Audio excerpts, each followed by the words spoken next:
headed to Murfreesboro, Tennessee. I may need to leave the show a couple minutes early. Really? I'll let you guys know.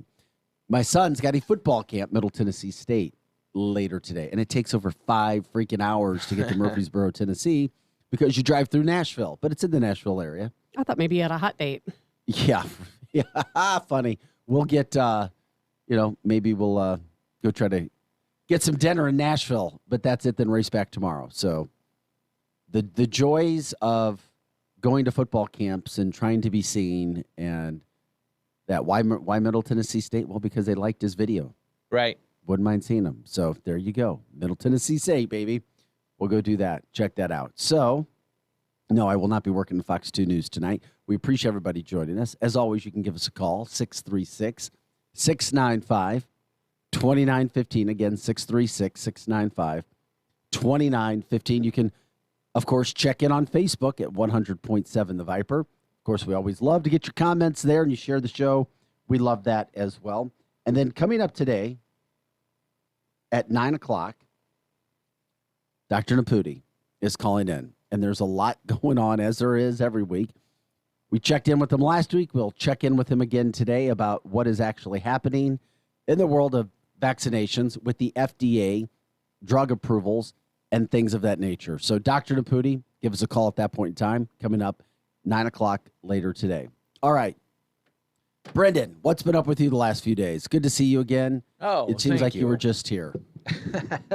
Doesn't it? Doesn't it seem like you were just here? It does. But I'm kind of like I said to Tab before, I'm kind of like the fifth stooge. And then she's like, what's a stooge? I didn't say that.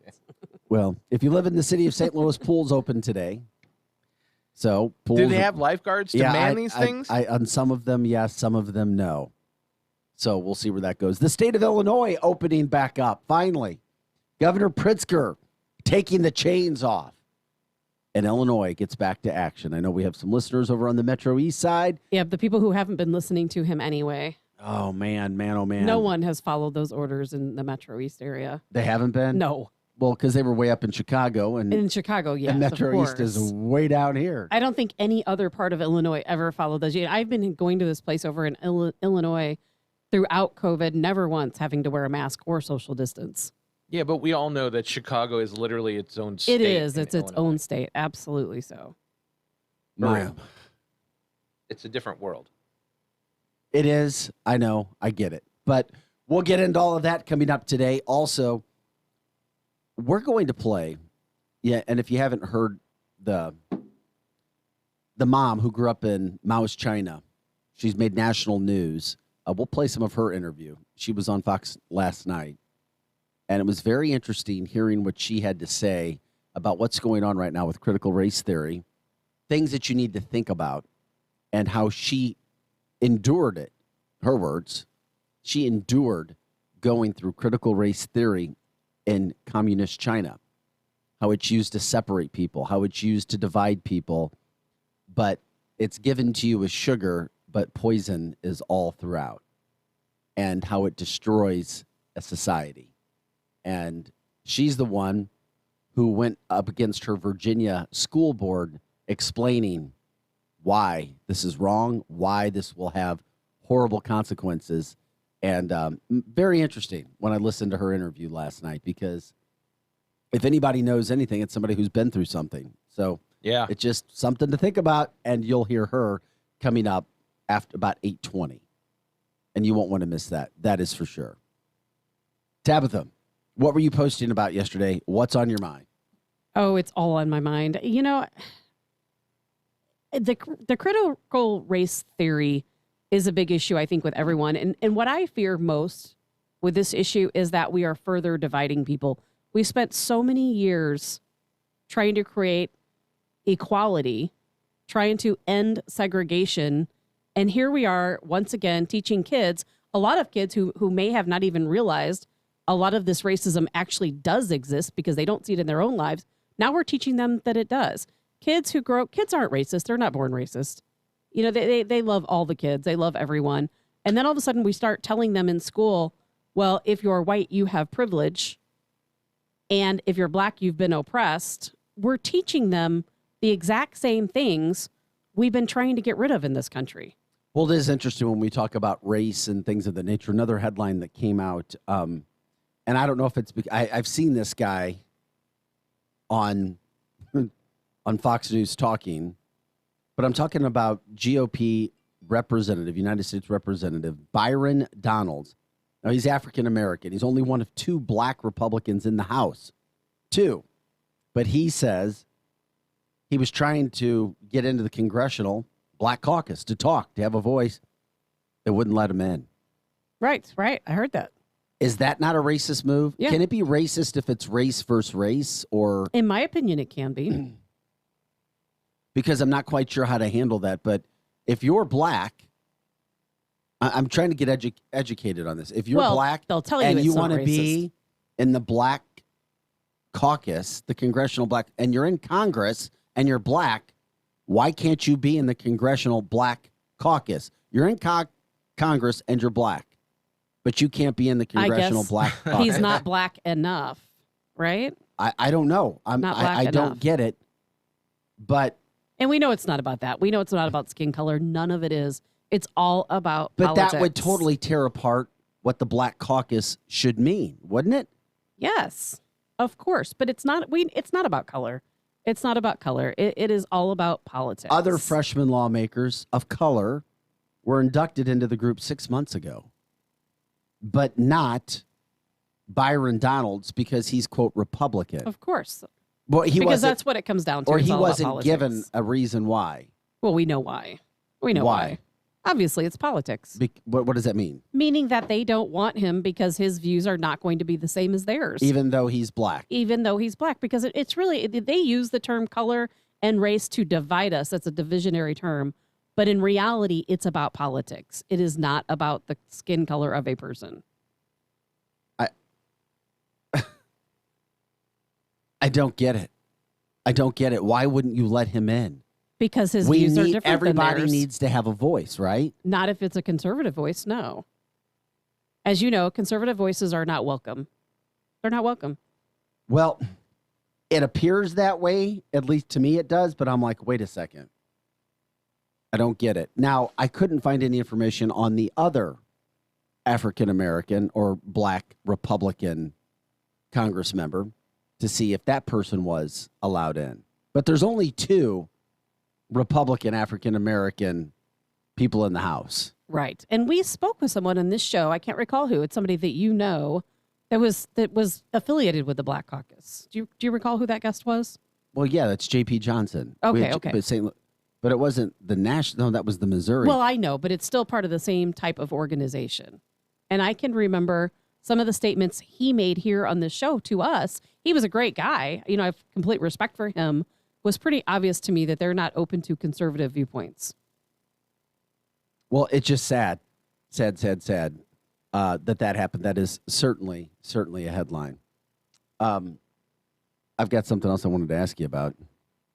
Have you ever been so angry or thought your significant other was doing something bad or cheating that you set them on fire or wanted to set them on fire? No, I would never want Did you to see set this someone story? on fire. I heard this A story. Milwaukee woman was so angry. She thought that her husband was poisoning her chicken wings. Oh my gosh. She literally set his head on fire. He was sleeping. That's why I told you, women can be damn right evil. That's not women. That's just evil. That's just I know. evil. I looked at Tabitha. It can No, be I any- know. I But would you never. don't hear, like, you've heard stories about women chopping things off. You've heard things Lorena about Bobbitt. I remember that Right. story. women setting you on fire. I mean, don't score and a those woman, are- man. A woman.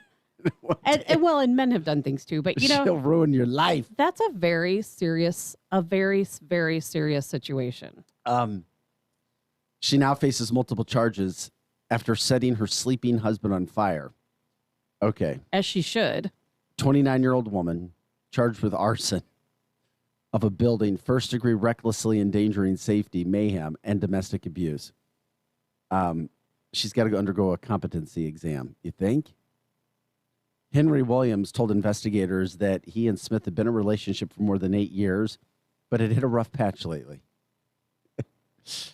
He said she'd been acting a little strange lately, but he didn't expect this.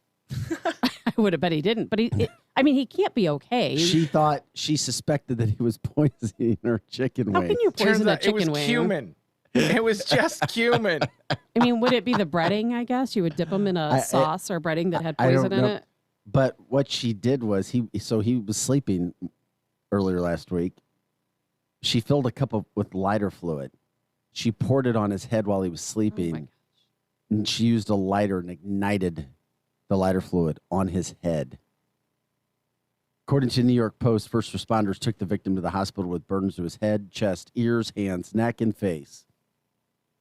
They had argued the night before because he told her that he was planning to leave her and move out of their home. That's worse than cumin. It's hotter. Yeah.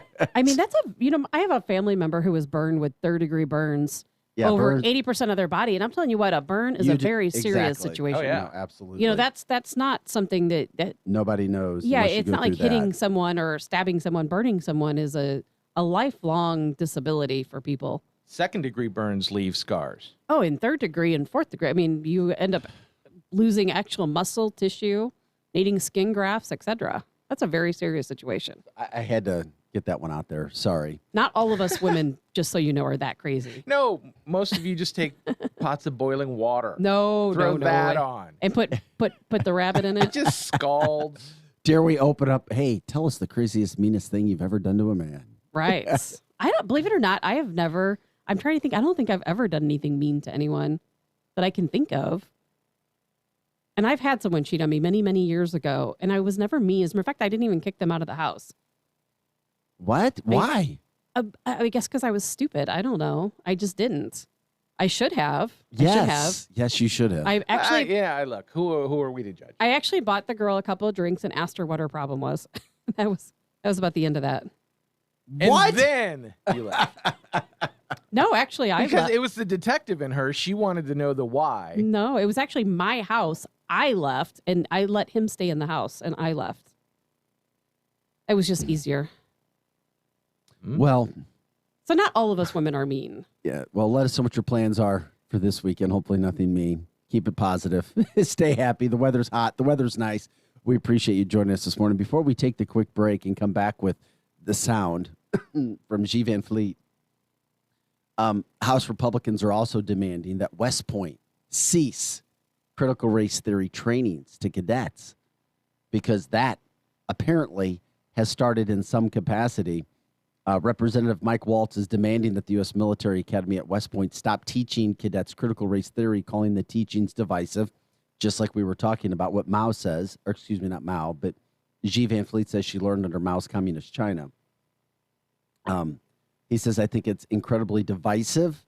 The underlying piece of critical race theory is that civilian institutions in this country are inherently misogynist, racist, colonist, and therefore it is our duty to resist them. That is fine for activists, but one of these cadets is going to be the chairman of the Joint Chiefs of Staff, and being taught that the Constitution is critically flawed is a problem, is a major problem. I did Thoughts? watch a little bit of that. So, I mean, you're starting to see states. I mean, Texas has banned it. There's other states that are coming to the forefront as well when it comes to this situation. We got to take a quick break. Does it sound like a church and state though sort of argument these days? What's that? The critical race, teachings. What do you mean by and stuff. church and state? Well, I mean, you don't want to teach religion in public school type thing. You know what I mean? What is it? I mean, I know what that is, but what is it? I mean, what I'm does that just mean saying, with is critical race? it becoming like saying the argument over whether or not to teach that in school? It's like you don't want to bring religion into public school. If you want to go to that, you go to a place that does that. You can. Oh, you mean bringing in critical race theory to the military? I don't know. That wasn't his point, but yeah, I mean, I guess you could go down the line and look at that too. Yeah. We'll see, but don't go anywhere because coming up right after the break, if you haven't heard the sound, you'll hear her name is Xi Van Fleet talking about critical race theory. She's the one that went before the board in Virginia and said, you can't bring this into the schools. You just can't. America is eroding away We'll have that for you. Dr. Naputi coming up at 9 o'clock. You won't want to miss that either. We'll also take your call, 636-695-2915. If you have some experiences, things that are happening in the community, let us know. We'd love to hear from you. Also, on Facebook at 100.7 The Viper. On Facebook, and of course, share the show. Back right after this. Brendan Shanahan, Tabitha Hassell. I'm Vic Faust of Fox 2. Eric should be here shortly. We'll be right back. This is the Edge Morning Show. Live on 100.7. The Viper. Remember the beautiful pop and hiss listening to a brand new vinyl album? The warmth in the air, the magic of the sound. Vinyl can't be replaced, and vinyl is back. TheFinestVibes.com sells thousands of premium and collector's vinyl with hundreds of albums under $20, delivered straight to your door. Leonard Skinner, Bob Dylan, The Beatles, Prince, AC/DC, Queen, Frank Sinatra. TheFinestVibes.com has them all. Shop now. TheFinestVibes.com. Hey, it's Shanny from the Legendary Lunch, and I want to tell you about my friends at Mascot's Bar and Grill, 4881 Mexico Road in St. Peters, right by the Recplex. And if you are looking for a place to hang out with your friends, it's Mascot's Bar and Grill. If you want delicious food, it's Mascot's Bar and Grill. From their appetizers like the giant pretzel, this thing is bigger than your head, to the steak sandwiches, the value menu, to the legendary lunch special. That's right, Tuesday through Saturday, 11 to 3, you go in and tell them that you're FOS, you're a friend of Shanny's, and you want the legendary lunch special. It's a $5 half-pound burger and fries. That's right, $5 half-pound burger and fries. Better than any fast food burger you will ever have. And on Sundays, all day long. That's right, the legendary lunch special goes all day long on Sundays. Stop by and say hi to Jen and Rob. You will have a great time. Musical bingo, food, fun, friends, and family. It's Mascot's Bar and Grill. Psychologists, licensed professional counselors, and licensed clinical social workers, Compass Health Network is looking for you. The need is great in our communities, and we are currently hiring licensed staff to help us care for those that need us most. Compass Health Network offers a supportive environment of over 250 clinicians, excellent training, a competitive salary, and great benefits. Join us as we inspire hope and promote wellness. Visit careers.compasshealthnetwork.org and apply today.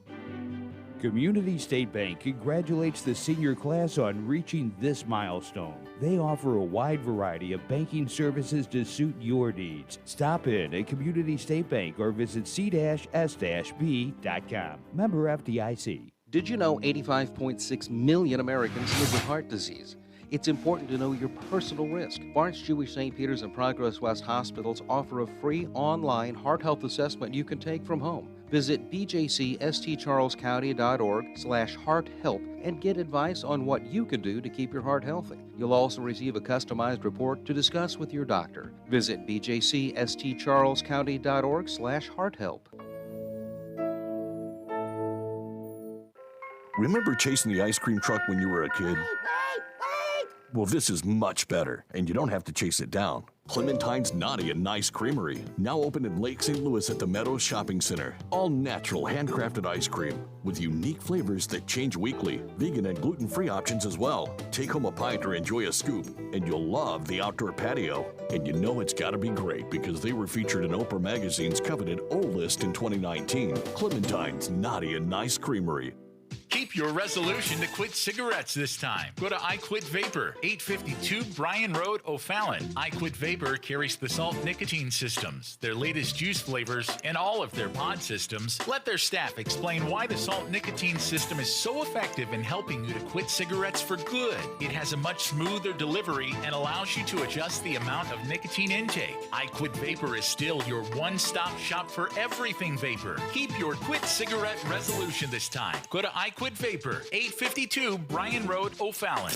Puff bars and disposables now available. Travers Automotive and RV is open at their newest location, I-70 at TR Hughes, with an awesome selection of pre-owned cars, trucks, and SUVs. Travers Automotive and RV has Ford, Chevy, Ram, Lexus, BMW, Dodge, and Nissan, as well as new RVs from Mesa Ridge and Open Range, and a huge selection of used RVs. Travers Automotive and RV has the largest inventory of lifted truck and Jeep Wrangler in the market. Travers Automotive and RV in their newest location, I-70 at TR Hughes. Online at traversautoandrv.com. Here comes more of the Edge Morning Show.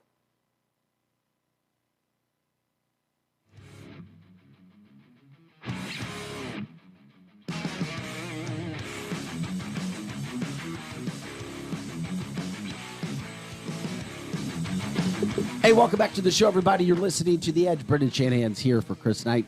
Chris calls last night. Oh, yeah, I'm going to Fort Lauderdale in the morning. I'm going. Brendan's going to be there. Okay, that works out. Tabitha Hassell's here. I'm Vic Faust of Fox 2. He also told me Eric was going to be here from like 8 to 9. So, but Eric's not here. Normally, Eric's here right now. So I guess that was... I don't think Eric's coming in. Yeah, Eric told us yesterday he wasn't coming in. The reason I said he was coming in is because Chris told me he was. Oh, okay. So Chris is in the hot seats.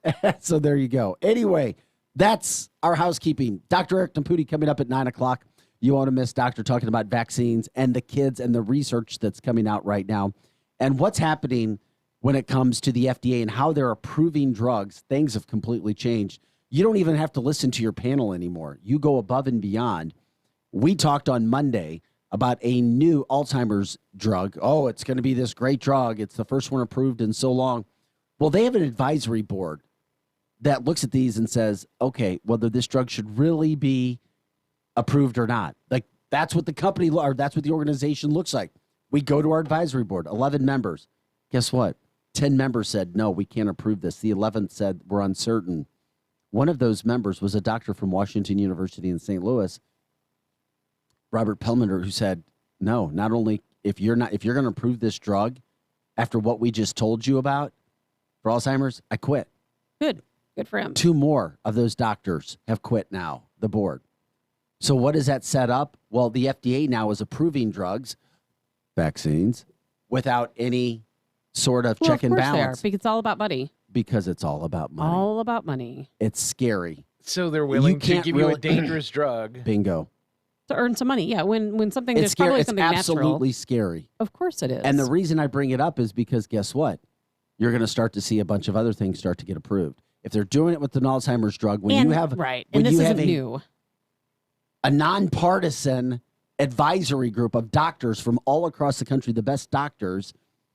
I mean, this was a neurologist, Dr. Pelmuter from Washington University, said, whoa, wait a second. Stop.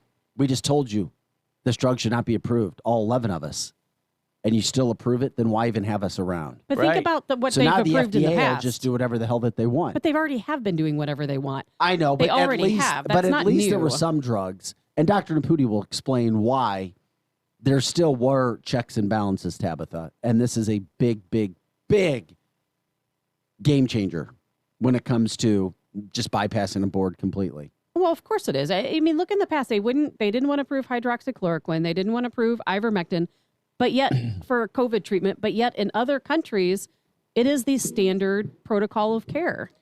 Well, are you saying But they not didn't in the want to United approve it States. because it was cheaper or Because that it's it worked? cheap. Because, well, maybe both, but for sure because it's cheap. We know that India, and in fact, their pandemic it pretty much ended because they started using ivermectin. So, Brazil, ivermectin. I mean, but and not both here in the those United countries States. have luxurious hair. You know, that's a good idea. I never thought about that. oh my God. There we go. I'm going to bring you in some ivermectin, Vic. You can rub that on your Hans Wyman. No, I'm spots. good. My hands, I'm starting to wait. It would I can't wait work for like my Miracle growth to Grow. come. It's luscious. Luscious locks. I'm telling you, you go to Hans and it's amazing. Coming up. All right. Do you have that sound ready to go, Brendan? Yeah. The critical race theory topic issue is going to be one. It's not going away anytime soon. It's not. It's become very, very controversial, and it's a matter of what's actually going on and what's not going on. We have parents at boards, school board meetings, explaining their disapproval. There's nobody better to hear from than somebody who's actually witnessed something that she says is critical race theory. The woman you're going to hear from is G. Van Fleet from Virginia. She showed up at a school board last week explaining why critical race theory is divisive and it will further destroy the school system and the country. She was 6 years old. She grew up in Mao's communist China and explains that critical race theory was used there by the communist government. This is an Asian woman who we're going to respect, right? We're all about respecting every race, right? Critical race theory. An Asian woman, G. Van Fleet, who says she witnessed it. And this is what she says critical race theory is all about.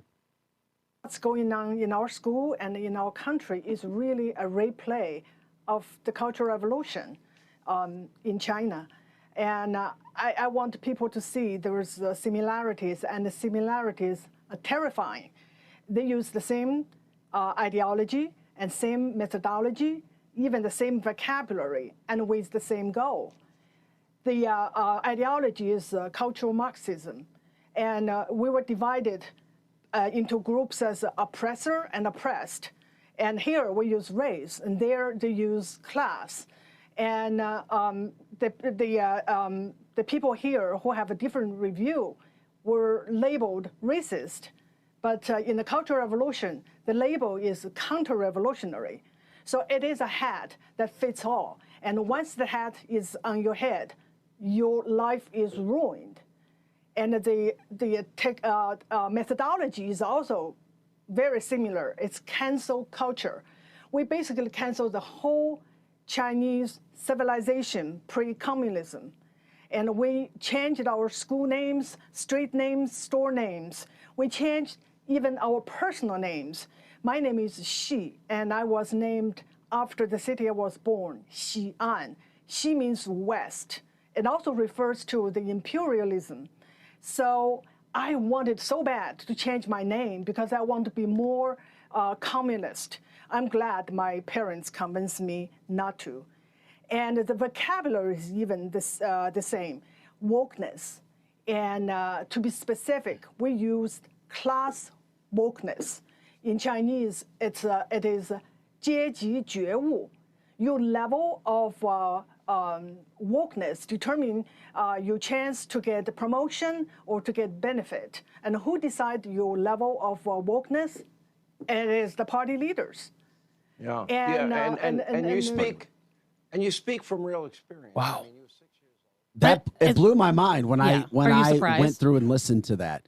Now, keep in mind, this is her perspective. Are there parts of critical race theory, when you break down what is actually being taught, that can be advantageous for history? I do think so. Parts of it, yes. Absolutely, there are. So I wanted to be fair about that. And We need to know the truth about history, yes. And you need to know exactly what is, quote, being taught in Correct. advance. And not hiding it from because we parents. already have a memo, as we saw from the Rockwood School District, of a teacher saying, don't tell the parents what's being Correct. taught. I mean, That's the craziest thing ever. I mean, but once again, in this day and age, you feel like you know better what you should be teaching kids than their own parents. And they need to know this because parents are racist and parents don't understand. That's why you have to be so careful. It is. And it's a lot like she said, it's about erasing. And it's exactly what ISIS does when they take over in other countries. They get rid of the monuments. They erase the history. They change the textbooks. They start teaching a new curriculum to change history. And then they lead you into whatever their ideology is, whether it's Salafism or whether it is Marxism or socialism, etc. And that's exactly what we're seeing happening in this country right now. It's terrifying, in my opinion. We're seeing people divided because divided we're weak, as we know. We're being divided, and they're changing everything. They want to take down all the monuments. They want to change the history books. They want to include things that never happened in this country. And of course, they want to tell the majority of the people in this country who are white that they are the bad ones. Well, They're see, the that's bad where people. the issue comes into play, because Kelvin Carter from the St. Louis Public School District, who called in the other Correct. day, who's very well respected in the school district, Absolutely. very educated man who came on and proved that, so brought up a great point. What happened 100 years ago at the Tulsa Massacre, I'll give you an opinion. I think it should be taught. I think it should be in It's a part of book. history. If it happened, yes, it should be It taught. should be part Absolutely. of history. Because if we don't teach history, we will repeat it. Many people in positions of educational authority have referred to that as being needed to be taught as part of critical race theory. I think it's fantastic. You should know about that. You should learn about, and it's true that Black Wall Street was taken down. However, you need to know the truth about what actually happened at that Tulsa massacre, and you need to know what else happens when you teach critical race theory. What are we exactly teaching? What is the full context? Because once again, it's a slippery slope. You give a little sugar, but is there poison coming in as well? who's trying to get what sort of information out there.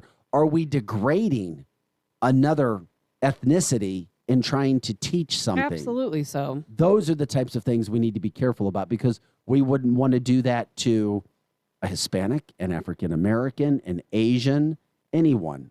So that's where you have to be be careful about how it is actually taught to kids. And I think we have to face the fact that in this country, the white population is actually the majority.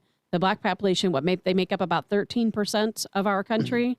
And we have to face the fact that as long as there is a majority and a minority, I mean, things are never going to be 100% equal. That's just common. If you have a company, you can't expect 50-50 employment. At a school, you can't expect 50-50 enrollment. I mean, that's just not even possible. It's not possible. And it's totally wrong, in my opinion, to be teaching children, innocent, pure children, that they should think one group is more oppressed than the other, and that this is the oppressor and this is the oppressed. I think I need to repeat this because I just happened to look down at the comments. Okay, here's the deal. I said Kelvin Carter called us from St. Louis Public Schools and said that the Tulsa Massacre is not part of history classes right now. But then he said that could be used and associated with critical race theory. I'm not trying to confuse the two. Critical race theory is one teaching, but I said you have to be careful because while the Tulsa Massacre should be taught, that's not something that should be comboed with critical race theory. And Kelvin, who called us and spoke to us about that, was, I think, trying to make that point. So I think so. I saw some of the questions. It's not a matter. They should. They just, and then I said at the end of that, while I believe the Tulsa Massacre should be taught, and the truth about that, and by the way, when it comes to the Tulsa Massacre, if anybody says 300 people were killed in that, that is factually incorrect because that has not ever been proven. The Spanish flu of 1918 killed a lot of people there. They were in unmarked graves. We didn't know. There was no cause of death. There's actually investigations going on right now to prove cause of death. So you can't actually, Fox News even said 300 people died at the Tulsa Massacre. I'm about history. I'm about facts, black and white. Let's talk about truth. We don't know cause of death. There's a confusion between what actually happened with death counts from the Tulsa situation and the flu of 1918 in that situation as well. Correct. So just to make sure that we're on the same page. Also, when it comes to the critical race theory, which is why I said you need to know exactly what is being taught. What is the agenda here before it's brought in? And that's why that should be brought up at board meetings. That's why the curriculum should be discussed, that you know every single thing, and that individual teachers, and this is where it gets into a problem, can't start going off script and giving their opinions because we're seeing it all over, not just in public schools, but in private schools as well. What I'd like to know is, what is the objective? Sitting us down, let's say if you're white and I'm black, what is the objective in sitting us down and saying, you are the oppressor, I am the oppressed. If you're white, you're privileged, you have a better opportunities in this country. I mean, what purpose is this going to serve is what I don't understand. I don't get it. I absolutely agree with teaching history. We understand. Well, I mean, you really don't understand. What nobody's ever critical race theory. How it's described as an academic movement of civil rights scholars and activists in the United States. They seek to critically examine the law, is what they say, as it comes into play with issues of race and, I guess, challenge mainstream media. But what is it liberal approaches to racial justice? But my point is, what is it supposed to do to children? I mean, they're teaching this to children. And what are these kids supposed to be more understanding, be more aware? Are they expecting to end white privilege? I don't understand the effect they expect on children who learn critical race theory. Do they expect them to emerge a better person, a more understanding person, less oppressive? That's the part I don't understand where they're going with all of this. Because in my opinion, it divides kids further. Instead of, when I went to school in Chicago, I swear to you, I didn't even think about this kid's black, this kid's Asian, this kid's from India. It never even occurred to me. I'm white. Those things we didn't even think about. But if I was being taught critical race theory, that would enter my mind. I'd be like, oh, wow, you're right. We are all different. We're different colors. I think I grew up in a better atmosphere because I was not taught division. I was taught inclusivity, because back then that's what they taught, inclusivity. And Brendan, you're from the Chicago area too. And I assume your schools were as diverse as mine were. Some of my schools absolutely were, others weren't. But I lived in, one of the schools I went to was actually very small. But the thing that I noticed when I moved down here was growing up in Chicago it's very area. Different. It was a melting pot. Very different. Here it was like one segregated. side or the other. Right. It was very strange. It is very strange. Here, where? What do you mean by here? St. Here Louis in area. St. Louis area. Well, this when is I the moved most down racist area I've ever been in. It is. Right. It and absolutely I didn't is. realize it until I moved around. Right. Because issues that are, and things have kind of been blurred now because things have changed nationally in the last few years. But you guys were in Chicago. I was in Detroit for 11 years, and I can tell you this: there's more harmony in Absolutely. Detroit. But there's just so much better in Michigan than there is here in Missouri or the St. Louis area. It blows, and I've talked about it in the show several times. So much more harmony and so many people working together, or at least it was 6 years ago, 5 years ago. But I they went back, through that hard patch before that, though. not with race. Well, not with race, but I'm just talking as a about city race. in general. Well, that's an economic. Yeah. And Detroit blows away St. Louis from an economic standpoint as well. It's not even close. Yeah, I mean, it was so different when I came down here that it was either so the same experiences you had in Yeah. Chicago are the same that I had in Detroit. It's different here. It's very much different here.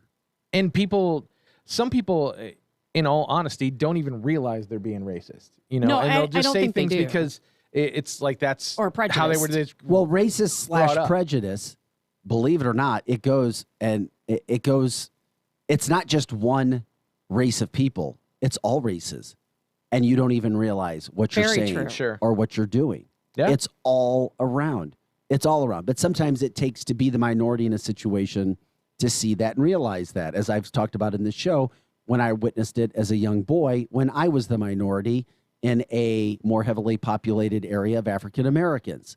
And it opened my eyes for the rest of my life because I'm like, oh, I'm the minority. I'm hearing things. I'm being told things. I'm being treated a certain way.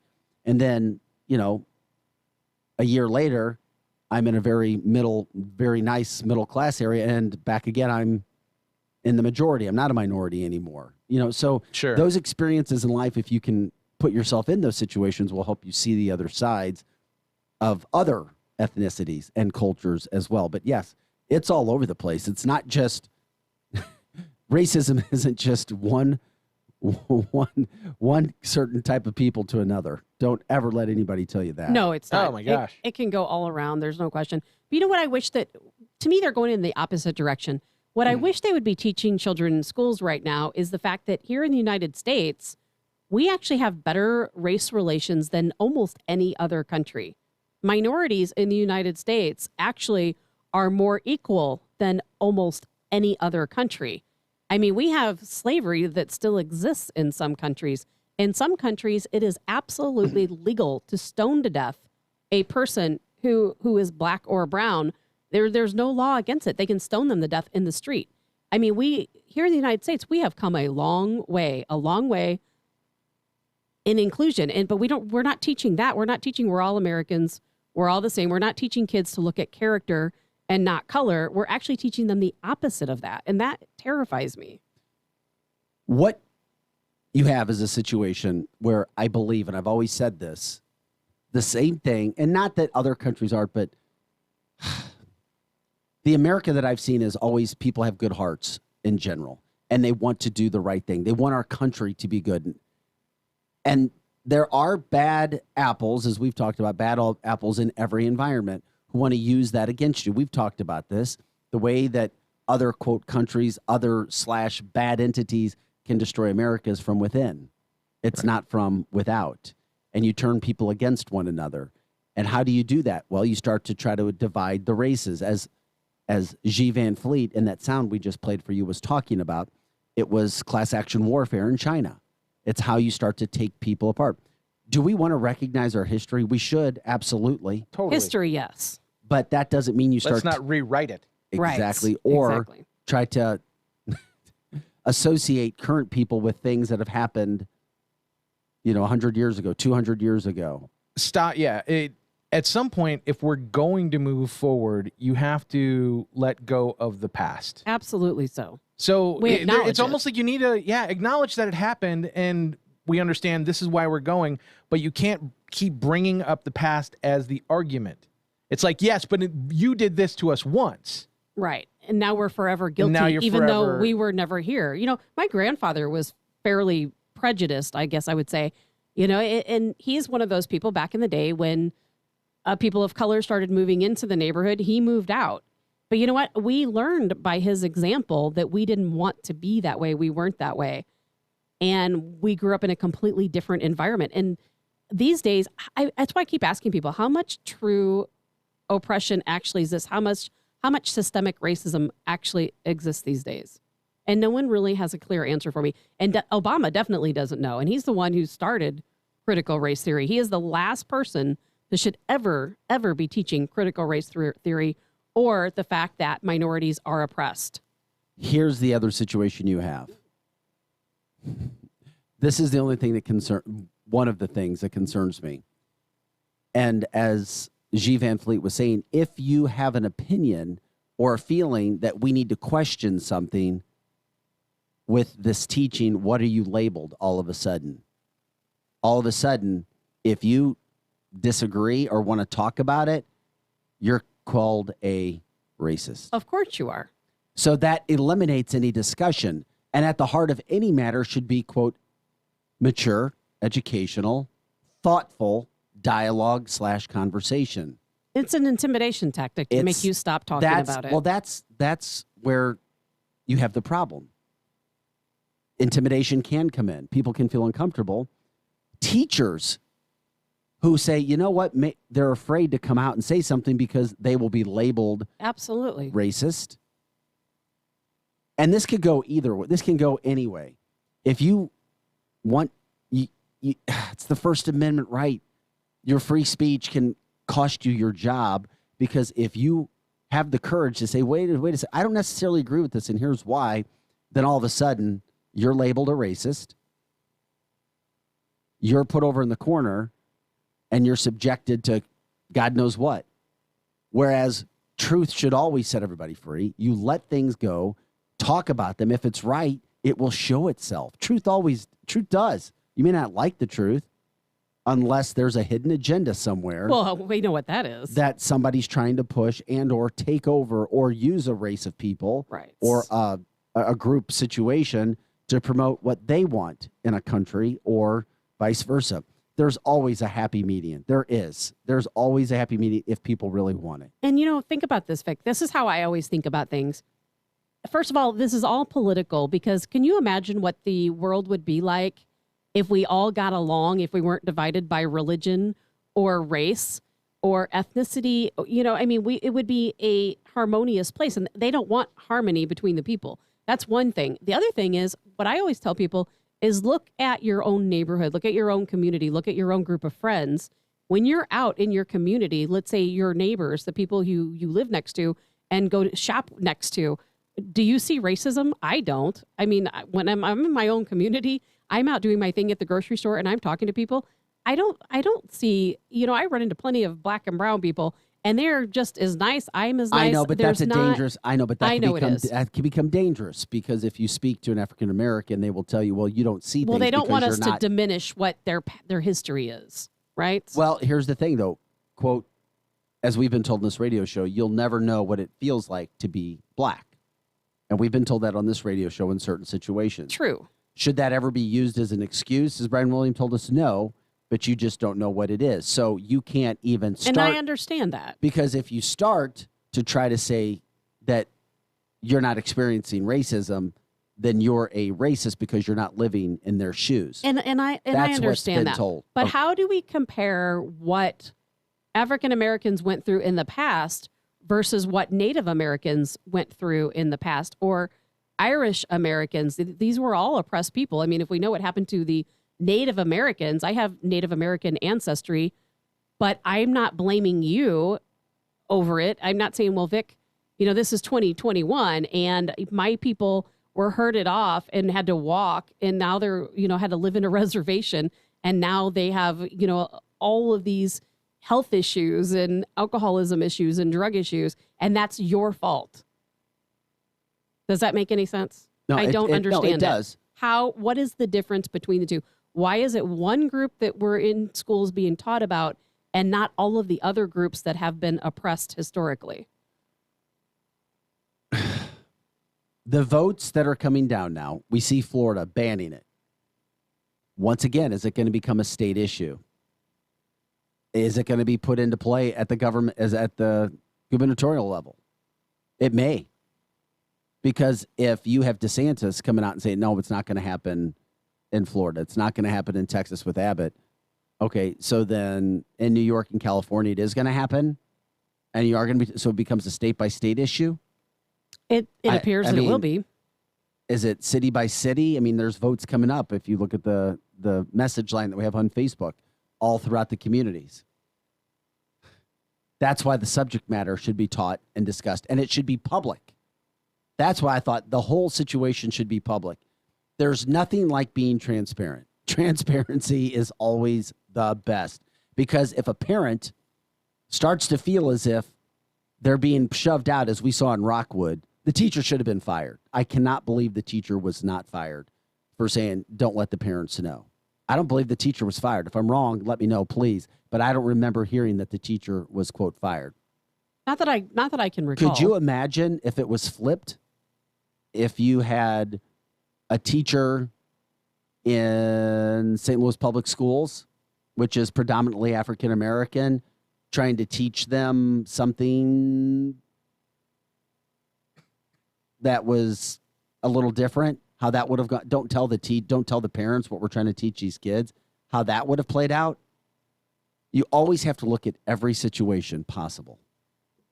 It would not have gone over well. So my point is, that's why the curriculum really needs to be shown, and that's what needs to happen at the school board meetings. And if school boards vote for it, then they should either be praised or they should be fired. I would like to see the curriculum. The curriculum needs to be shown. It does, because it's tough to talk about when you don't know. It's controversial. It is absolutely controversial.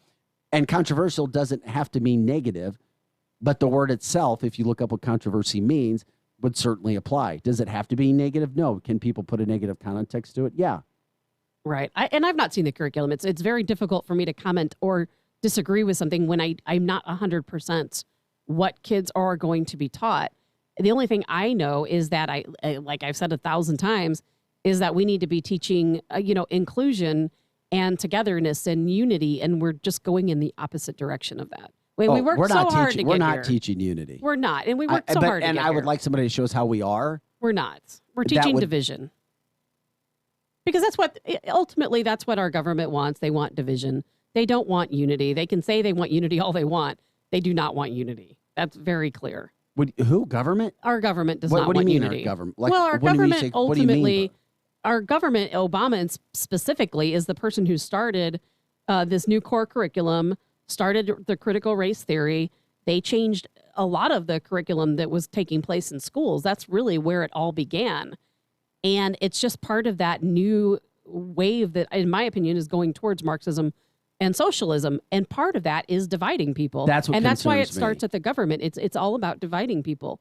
When I saw socialism and Marxism and acts from Antifa infiltrating efforts in the African American community under the name of Black Lives Matter. Exactly. That's concerning to me. And once again, on this radio show, African Americans saying, yeah, we see people trying to do that. From Ty Dennis to J.P. Johnson, who talked about Brian Williams, Missouri's only black male state senator, talking about, yeah, we see some of those things happening. John Jones, awesome MMA fighter, had to grab a white guy dressed in Antifa gear, tearing up windows that he saw and looting in the name of African Americans getting full justice. Yes. And if anyone doesn't believe it, take a look at RevCom, Revolutionary Communists. That's where the Marxism, that's where the socialist ideas have come in and tried to infiltrate and take over the Democratic Party, which drives me crazy. Yes. Yes. That is real. And those are Bernie supporters, quite honestly. That's exactly who those people are. If you see an All of Antifa them? member, yes. If you see Antifa members, if you see the RevCom, Revolutionary Communist Party, these people are all Bernie supporters. A lot of them are anti-government. They want socialism, and that's exactly who they follow. And they are the people who came in and took over the polls during the election. And look, they've been out rioting, in Portland for over a year. It's over a well year. over a year.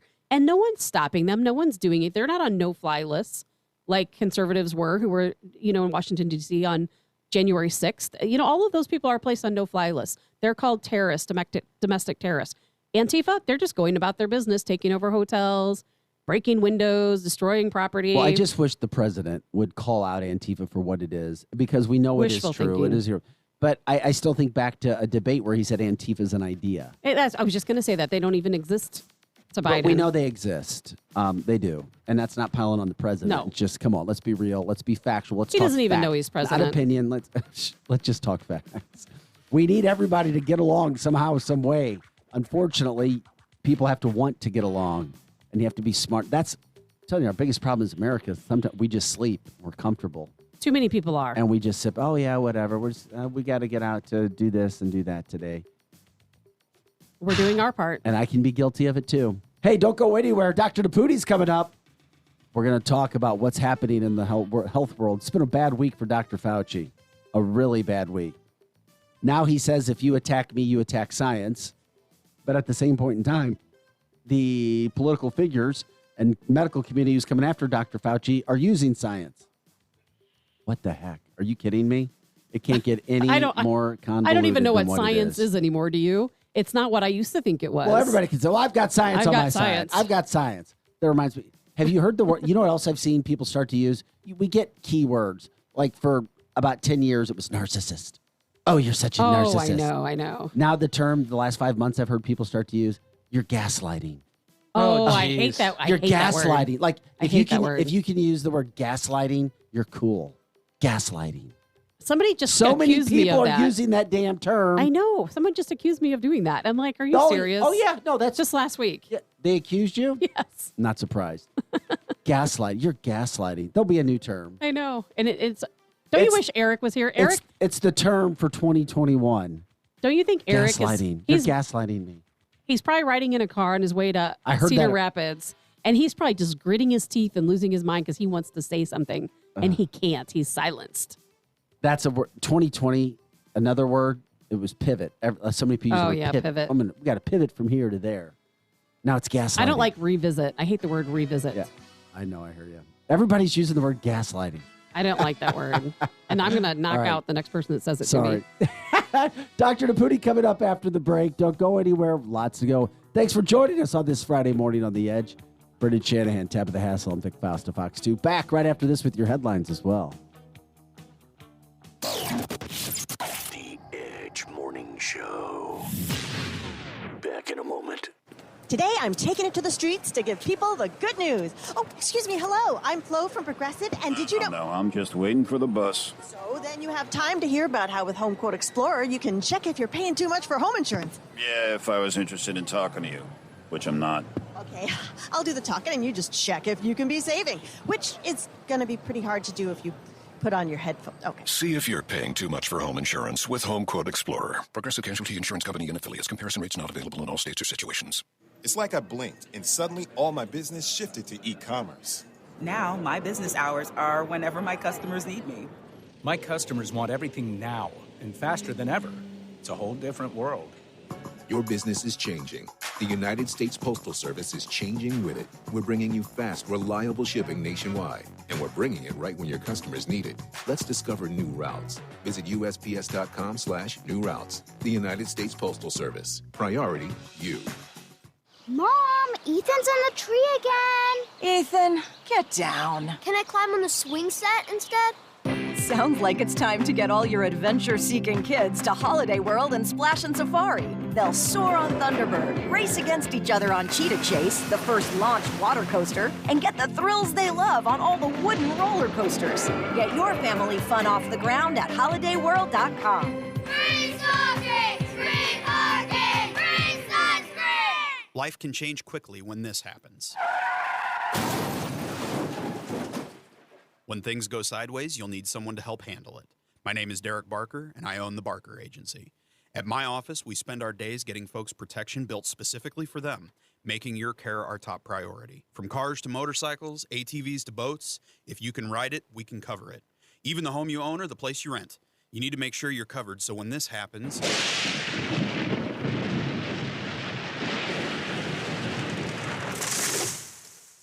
you're not left out in the rain. Without the right protection, it only takes a few seconds for your life to change drastically. And it only takes a few minutes to pick up the phone and speak with a member of my team to make sure you're protected correctly when it does. Call the Barker Agency at 866-D-BARKER or stop by the office at 935 Waterbury Falls Drive in O'Fallon. Make sure to let us know you heard me on the Viper. The Edge Morning Show. Back in a moment.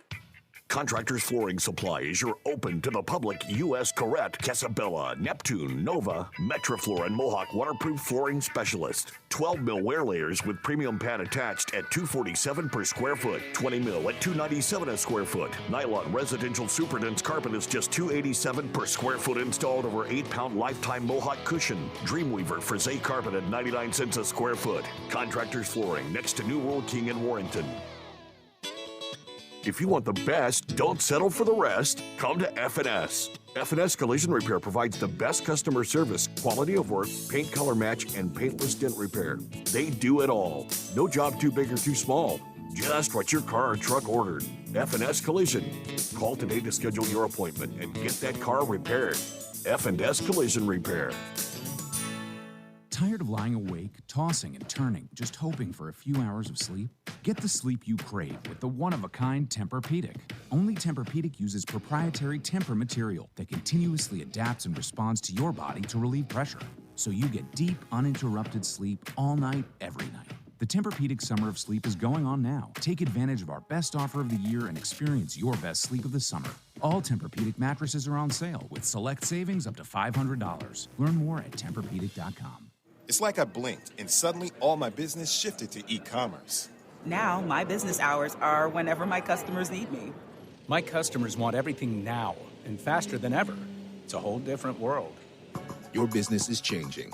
The United States Postal Service is changing with it. We're bringing you fast, reliable shipping nationwide, and we're bringing it right when your customers need it. Let's discover new routes. Visit USPS.com/new routes. The United States Postal Service. Priority, you.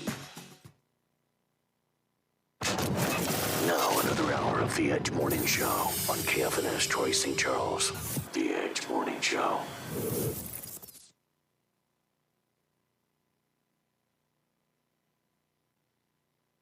We're planning a trip to Spain later this year. But our Spanish It's pretty bad. So we're using Babbel. Babbel's conversation-based method teaches you real-life words and phrases. And with Babbel's interactive, bite-sized lessons, you'll remember what you learned. There's no easier way to learn another language. Ahora hablamos español. He just said now we speak Spanish. Babbel, language for life. Now try Babbel for free. Just go to Babbel.com. That's Babbel.com. Viper weather with legendary chief meteorologist Dave Murray. Hi, this is Viper meteorologist Dave Murray with my Friday and weekend forecast. Summertime today, partly sunny skies, hot and humid. Just a tiny little chance of a pop-up afternoon thunderstorm. Most of us won't see a thing. 92 for the high today. Tonight, partly cloudy skies, very humid. 80s this evening, 74. That's it for the overnight low. The weekend, Saturday, partly sunny, still hot and humid. Couple of showers and thunderstorms around from time to time. A little backdoor cold front coming down. Still very humid. 92 for the high on Saturday. Sunday, we get back into a northwest flow. Lots of sunshine, slightly lower humidity, but the temperatures are up there again. 90 degrees on Sunday. From the Viper Weather Center, I'm Chief Meteorologist Dave Murray. Now back to the Edge on 100.7 The Viper. Whipper River Electric, a Touchstone Energy cooperative. The Edge Morning Show. Local headlines now with Fox 2's Vic Faust. Hey, time for your morning headlines. President Biden across seas in Europe. He's got the G7 meeting today. He'll be meeting with world leaders from 7 different countries. He met with Boris Johnson from the UK yesterday, talking about some plans to not only help both the UK, but the United States as well. We'll continue to update what's happening with the G7 as that comes down the pipeline later on today. A teen was shot while attempting to steal a tip jar at a South St. Louis restaurant yesterday. What we know at this point in time is that the teen tried to steal it. A customer tried to stop him, get involved. The teen then assaulted the customer, so that we don't know if the customer shot the teen, but the customer was taken into custody at that point in time. We'll continue to give you updates. It's just sad that people trying to steal tip jars. In a matter of 24 hours, 2 St. Louis police cars were shot at. Undercover, unmarked police cars shot at in a matter of 24 hours in St. Louis. It's crazy. Bullets flying. Fortunately, nobody was hurt. There were witnesses. To one of KMOX radio hosts actually witnessed one of them. Mr. Glover watched a rolling gun battle flying down the highway as an Audi with a sunroof open had a suspect standing up, shooting back at police chasing them. It's crazy, some of the stuff that we're hearing about. Hey, the O'Fallon Missouri Heritage and Freedom Fest is returning for the 4th of July. That's big news. Of course, last year we did not have that because of COVID. Get ready. MoDOT is already warning drivers about a huge upcoming project on I-55. There's going to be a lot of work, once again, to replace things and fix things. You have to shut down things, and many people don't like to hear that. Illinois lifting most COVID restrictions, fully opening today. The Cardinals get back to action today in Chicago, in that dreadful city with those dreadful people. Sorry, I'm just kidding. The Cubs fans. Cardinals playing the Cubs. It's a day game, 3-game series. Cubs have a 3-game lead over the Cardinals, by the way, in the division. That's a look at your morning headlines.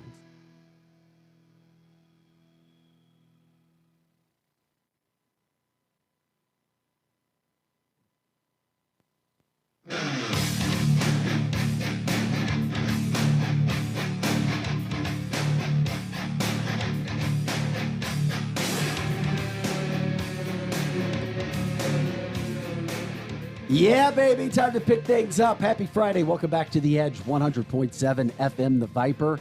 You can catch us on radio. You can stream us at viperrocks.com. You can also give us a call to the show, 636-695-2915, 636-695-2915. But you don't want to call now because it's time for the one and only Dr. Eric Naputi. And by the way, share the show, 100.7 The Viper on Facebook. If you have questions for Doc, we'll try to look at the comment line on Facebook and get those to Doc as well. But once you know, when we get Doctor going, we pull that string, and he continues to go. Dr. Feelgood, Eric Naputi, ericnaputi.com. How are you doing, my friend? Hey, good morning this morning, everybody. I'm doing great. How y'all doing this morning? Oh, we're rocking and rolling. If Doc sounds a little different, that's because he's not in studio today. He's calling us in between all the patients that he sees. Okay, hey, can I start you up really quick? Yeah, what you got? Okay, here we go. Push play. Here we go. Moderna's CEO yesterday says that the vaccine, it's great to see that the vaccine is now stopping infection in some people when it comes to COVID-19. I just can't believe that, first of all, that's a lie. I mean, and here's why. Let me be real clear on what I'm saying so everybody understands what we are talking about. The emergency use authorization has given permission to Moderna, Pfizer, J&J to go out and give their shots to people, okay? All of the approved vaccines, not one of them has been proven to stop the spread of SARS-CoV-2. SARS-CoV-2 is the virus. The virus can then lead to symptoms known as COVID-19. COVID-19 are symptoms and symptoms only. It's the disease of SARS-CoV-2. These guys are lying, and nobody's calling them out on it. It does not stop the spread of the virus. If it does do that, Vic, explain to me the cruise ship that just yesterday reported every person that had to get on that cruise ship had to show a negative COVID test and be fully vaccinated. And 2 of the people are stuck in St. Martin's Island or somewhere because they tested positive. They were asymptomatic, which, by the way, means they're not sick, because they're asymptomatic. By the way, that's in the Fauci emails. It clearly says that. So the Moderna CEO is a liar. for him to tell you that these things are safe and effective, Well, it's a that shame, would but yeah. that would be like me asking Pablo Escobar if cocaine is safe and effective. He would agree that it is. This is a serious topic, but I'm sorry you made me laugh. It's true, though. It's true. It's true. I just, you know what? It makes sense when you actually break this stuff down, but that's what's being fed out right now regarding the situation when it comes to the vaccination rates. We've had a standstill in the country. Not sure if you've seen that, but I know you know more than we do when it comes to that. And now, does it seem to you like there is an even more push right now for the youth when it comes to the vaccination? Vic, you're absolutely right. So what they're doing now is they're pushing it hard for the kids. And again, let me make sure that everybody understands my opinion on this. My opinion is if you want to get this thing, then you should be able to go to the front of the line and get it, okay? But you need to know your risk versus your benefits, and you need to know complete informed consent, knowing what can truly happen. And by the way, as far as children go, I don't know if you know this, but literally just yesterday, a team from Johns Hopkins Research disputes the CDC's new unsourced, let me say that again, unsourced assertion that deaths can occur even in young, healthy children. So Johns Hopkins, which has been one of the universities that we've been following from the beginning of this to get our information from, they're saying that no, healthy kids are not dying. In fact, one of the Johns Hopkins doctors talking about kids between the ages of 0 and 12 said, and I quote, "I am not aware of a single healthy child in the United States who has died of COVID-19 to date." So again, they're talking about that there is literally a 0%. There's a 0% risk for children, statistically zero. That doesn't mean that there are some high-risk compromised kids, a very, very, very small percent, but we know that SARS-CoV-2 it has less than 1% of a negative effect on children as a whole, and most of the kids, if they get it, get nothing but a little sniffle. The majority of children that get it that we're aware of have zero symptoms whatsoever. So, Vic, we've talked about this from the beginning. This is a marketing rollout of a new product. The federal government took $1.8 billion of America's taxpayers' money to market this vaccine because, quote-unquote, vaccine hesitancy is a problem. Now they're saying that all these adults are going, we're seeing all these adverse reactions. We're seeing all these reports of death. We're seeing a lot of problems coming up. And, by the way, the emergency's gone. We're not seeing COVID on the rise. We're not seeing hospitalizations and deaths.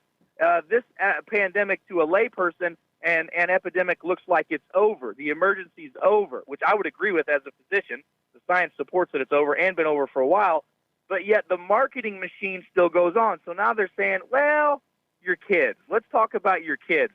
That's what they're trying to push. And I promise you, because if you saw the data that Pfizer and Moderna are really pushing for, they're saying that they're going to have this injection available for children sometime late August and maybe even September. I think it's an interesting timeline because it's right at the time when kids go back to school. Hey, Dr. Naputi, have you read the recent studies that indicate that the people who we thought the vaccine would most affect, the people with compromised immune systems, that the vaccine is actually not creating an immune response, and those people are, in fact, potentially not protected by the vaccine? So I want to ask you, who exactly does this vaccine protect? Because we know a lot of people who would normally have no symptoms or mild symptoms have worse symptoms from the vaccine. So who in the world is this vaccine for? Well, Tabitha, that's a great question. What you just said right there is so important for the listeners to hear. We originally said we need to get the immune-compromised and elderly people injected first. Those are the people that we must get. By the way, they're going to be the same group when we talk about children. They're going to talk about getting immunocompromised children the injection first. That's what they're going to say. But Tabitha, to your point, who do we know this benefits the most? We have no idea. And you want to know why? Because it takes something called a long-term study to do that. And by definition, we haven't even had a long-term. I mean, by definition, that's a 3 to 5 year study. We've been doing these injections for 6 months. And not only, Tabitha, is there data out that shows conclusively that people who are immunocompromised and at risk, quote unquote, for high problems with COVID-19 are not getting immunity from the injection. They're also having the most amount of side effects from the injection. Over 300,000 side effects have been reported so far on the vaccine adverse effects reporting system, and the majority of them are immunocompromised people. The second study that's really important that we need to talk about is the one that says, hey, wait a minute, all these people that got COVID naturally that actually have natural immunity, B cells, T cells, natural killer cells, and the whole 9 yards, including a little bit of antibodies, those people are already naturally protected. They lied to us about that. In fact, in Fauci's emails, they talk about that. And so they lied to us about that, and they're telling us that, no, you should go and get this injection even if you've had COVID or been infected with SARS-CoV-2. And now we're finding that that's leading to what we talked about last year, pathological priming and antibody-dependent enhanced disease. So it's literally, I mean, we have been lied to, and Fauci's emails have really proven that. And so I take really serious offense whenever Fauci says if you're arguing with me that you're arguing with science, that's just a statement they're using that some spin doctor gave them. I was just going to bring that up. It's interesting because where do you see this going with Dr. Fauci? We already know that the Biden administration will not fire him.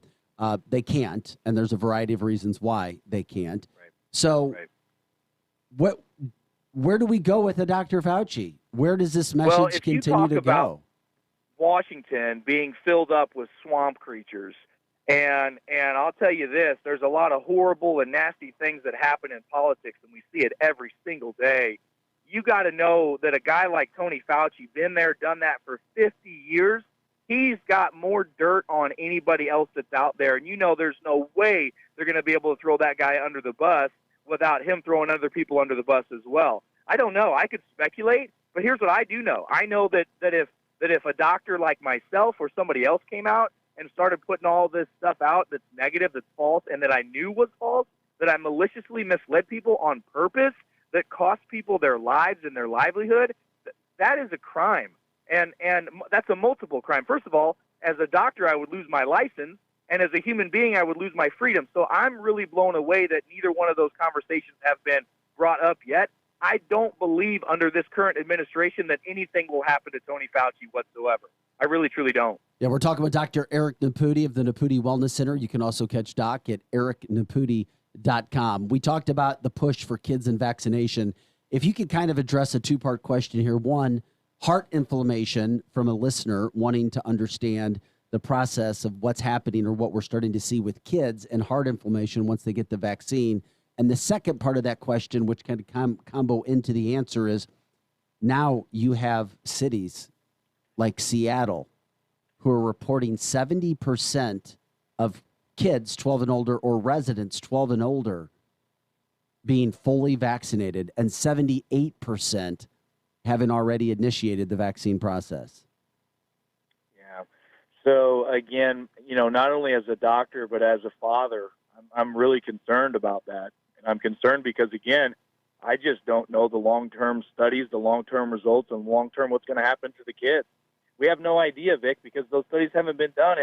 And here's what I just want. I'll challenge anybody, and I mean anybody, and I mean this with love and respect. This is not a disrespectful thing to anyone, but if anyone can show me any child in the United States that died from COVID-19 that was a healthy child, that didn't have some kind of debilitating disease or immunocompromised issue or something, I want to see that. Severe obesity. Please. We did a story on a woman out of Kansas City, doctor, and because I talked with some of my colleagues, I'm like, you wait and see.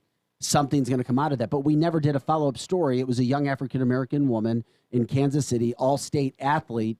She died, and from COVID is what her and their doctor said. But then I'm like, well, what about the with no known medical conditions? However, I said I'd love to hear the autopsy, and I never heard anything else from that story in Kansas City with this young woman. So that's why that message gets out there. People, well, yeah, there was a woman in Kansas City, a young athlete. Her family says she had no pre-existing conditions. But that doesn't necessarily mean anything because we know a lot of times they say no pre-existing conditions, but obesity, I'm telling you a lot of that. This one wasn't, but no, yeah, you're right. But a lot of these kids that I've looked at, sadly, were severely overweight, and that causes massive inflammation in the body. Sugar, I've heard that sugar can be tied to some of these issues with people having severe effects from COVID, which is odd, but apparently true. we know this. We do know this for sure. We know that unless there's been a complete autopsy done on these kids, I mean, we're talking guys like Dr. Peter McAuliffe. We're talking Dr. Harvey Risch of Yale. We're talking some of the biggest, baddest epidemiologists on the planet are saying the same things that I'm saying. And unless there's been an autopsy to confirm, we just have no idea. It could be and undiagnosed. So there's so many things that people could be reporting on. I mean, do you remember whenever there were people that were being reported on that died of COVID and had motorcycle accidents in Florida?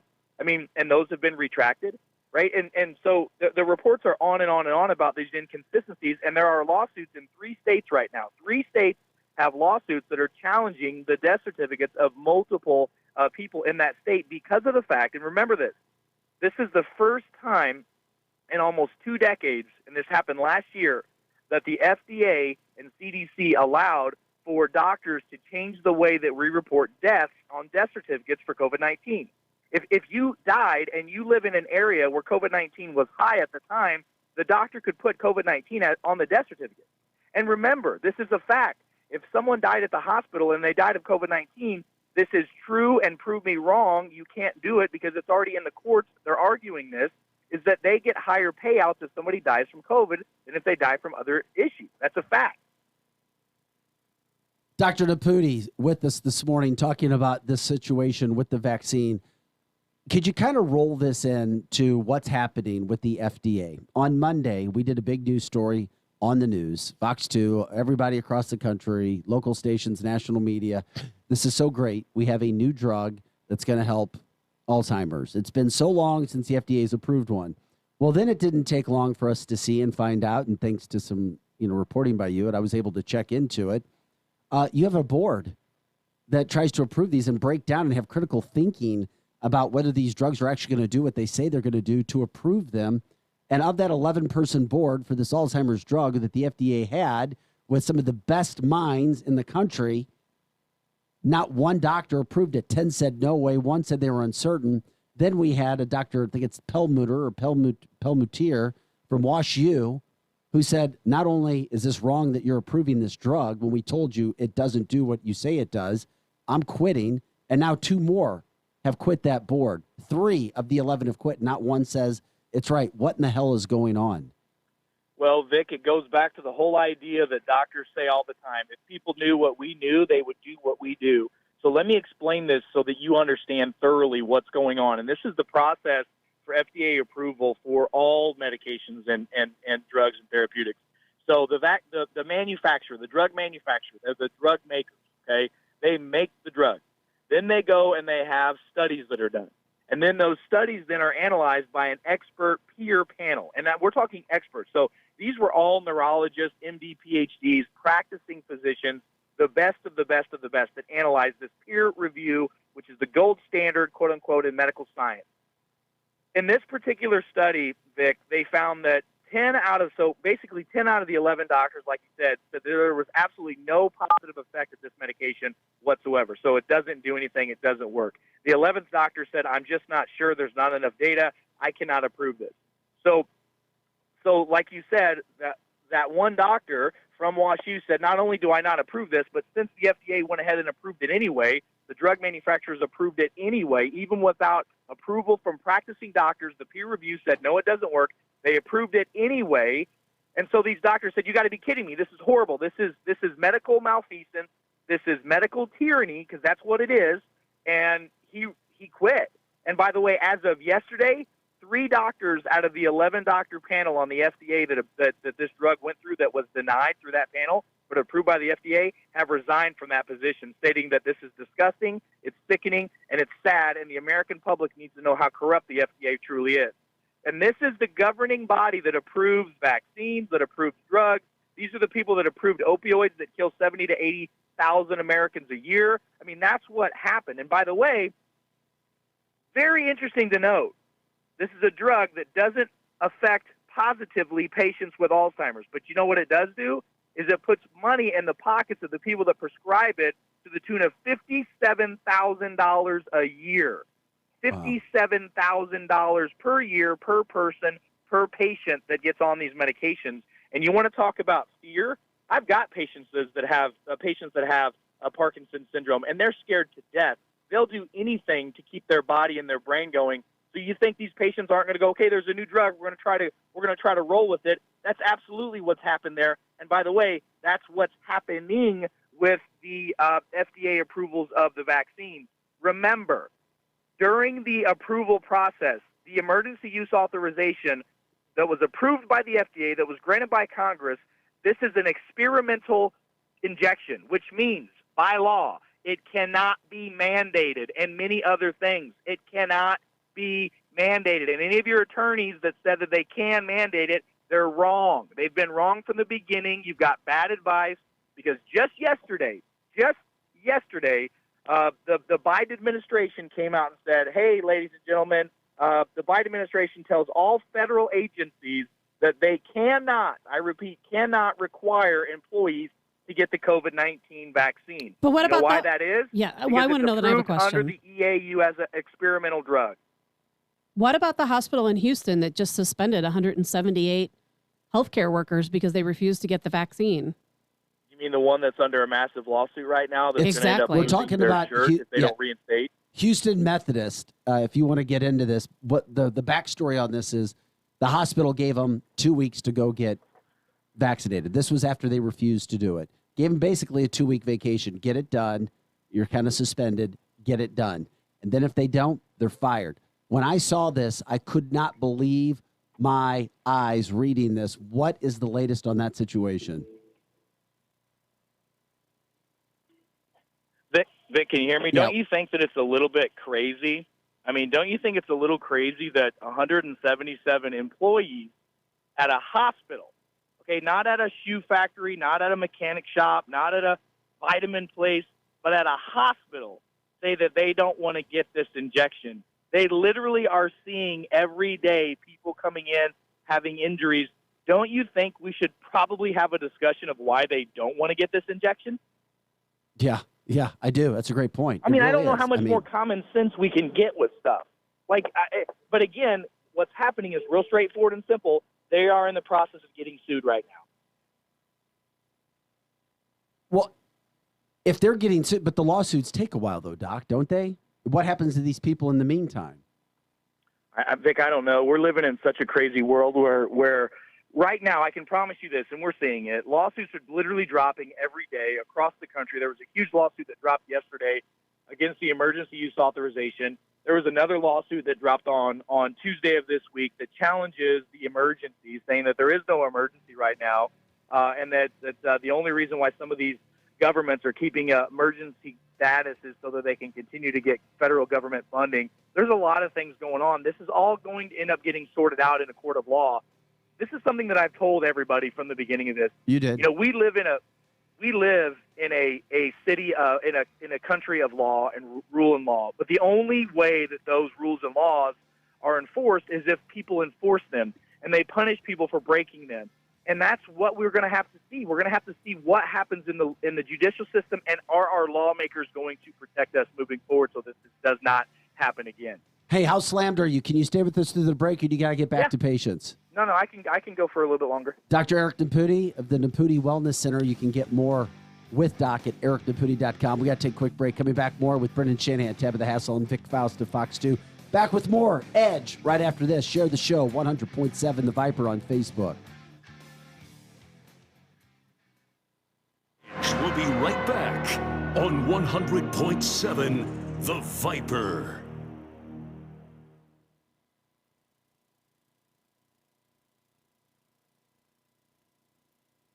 All right, is that a Q2 or Q3 expense? Dwayne's CPA went MIA.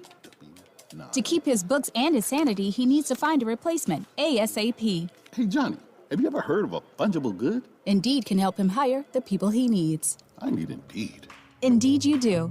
When you sponsor a job, you immediately get your short list of quality candidates whose resumes on Indeed match your job criteria.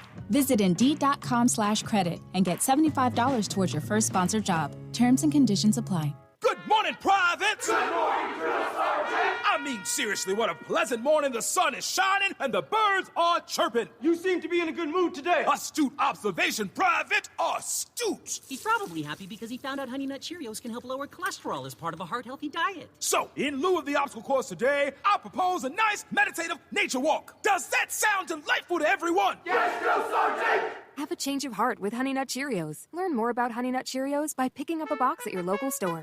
Are you a business owner looking for funding? Greenbox Capital is here to help by providing easy working capital loans in as little as 24 hours. Visit greenboxcapital.com/apply now to fill out a short form and get started today. With funding from $3,000 to $500,000, Greenbox Capital can help. Visit greenboxcapital.com/apply now to receive a special offer of 10% off cost of working capital. Greenboxcapital.com/apply now and get business funding needed without stress from traditional lenders. Greenboxcapital.com/apply now. Fast funding for small businesses. Compass Health Network is excited to announce the opening of the newest Express Care location on Newtown Boulevard in St. Charles. Compass Health Network accepts private insurance, Medicaid, self-pay, and a sliding fee scale. Compass Health Network cares for the whole person, the whole family, the whole community, with locations in St. Charles, Troy, Wentzville, St. Peters, and the newest Express Care on Newtown Boulevard by 370. For information, call 636-723-8465 or visit compasshealthnetwork.org. Midnight Auto Supply in St. Peters carries a full line of automotive parts and paints. They're a PPG Platinum distributor of automotive paint and industrial coatings and auto body shop supplies. For over 40 years, your hometown auto parts store is Midnight Auto. Stop in at Midnight Auto Supply in St. Peters, just off Mexico Road, 447-4000, 447-4000, on the web at mid-niteautosupply.com. Chances are right now you have a chip or small crack in your windshield, and no matter how much you try to ignore it, it's only going to get worse. Spectrum Glass is the area's leader for both home and auto glass repair and replacement, and Spectrum Glass will come to you, meaning minimal disruption to your busy schedule. They're insurance approved and handle all the paperwork. Look, it's not going to go away, so call Spectrum Glass today at 636-294-1800.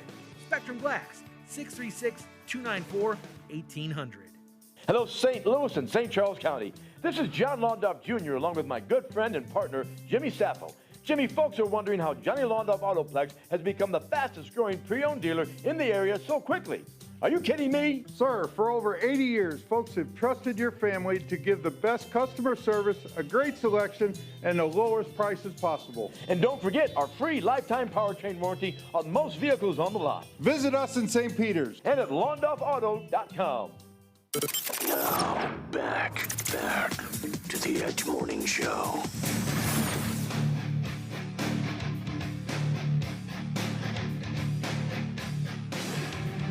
Hey, welcome back to The Edge, everybody. 100.7 FM The Viper throughout the St. Louis metropolitan area. Of course, 100.7 The Viper on Facebook. You can also stream us anytime, Monday through Friday, 8 to 10 a.m. Central Time at 100.7 The Viper. On with Dr. Eric Naputi of the Naputi Wellness Center and ericnaputi.com. Doc, thanks for staying with us through the break for a few more minutes. We had listeners who wanted to know a question that Tabitha wanted to kind of bring up and talk to you about. Right. And Dr. Naputi, this is something we have talked about in the past, but I know a lot of people didn't hear it. There's been some recent studies that stated that COVID swabs, when you go in, as you know, and get a test, some of the swabs are just around your nasal cavity. The other ones actually go back to that brain barrier. And they said that the study revealed that these swabs were carcinogenic and the chemicals caused other problems. I've read about brain abscesses and that type of thing. I'm just wondering what you have to add to that. Yeah, Tabitha. So I'm familiar with that. There have been multiple studies and reports that have come out talking about, some of the negative effects of the testing, especially the ones where you go back into the endonasal passage, the really far, 8-9 inch, swabs that are out there. And everything reported from some of the materials in there have carcinogen properties to it. There could be physical damage done if the person doing the test goes too far and has a problem. That's happened. Remember, Health Canada also banned certain types of cloth masks, face masks, the blue and the green mask.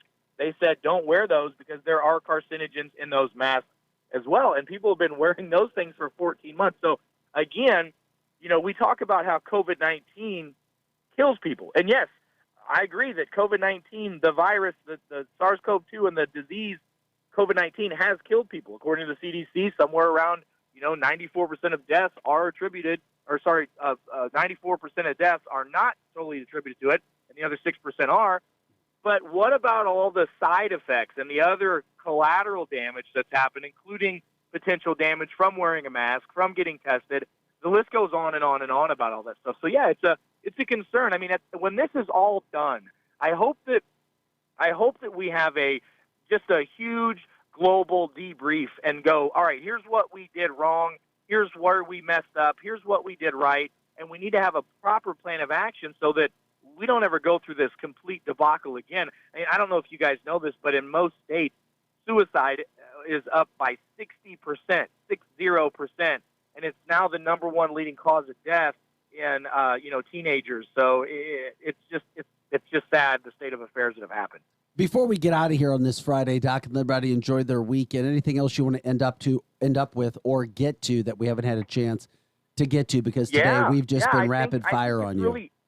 I think it's really important to note the June the 9th. This was just reported yesterday. It's a study that came out in May, but it was actually reported finally in June. There's a study published by MetaRxiv, which is a PubMed journal, peer-reviewed medical journal.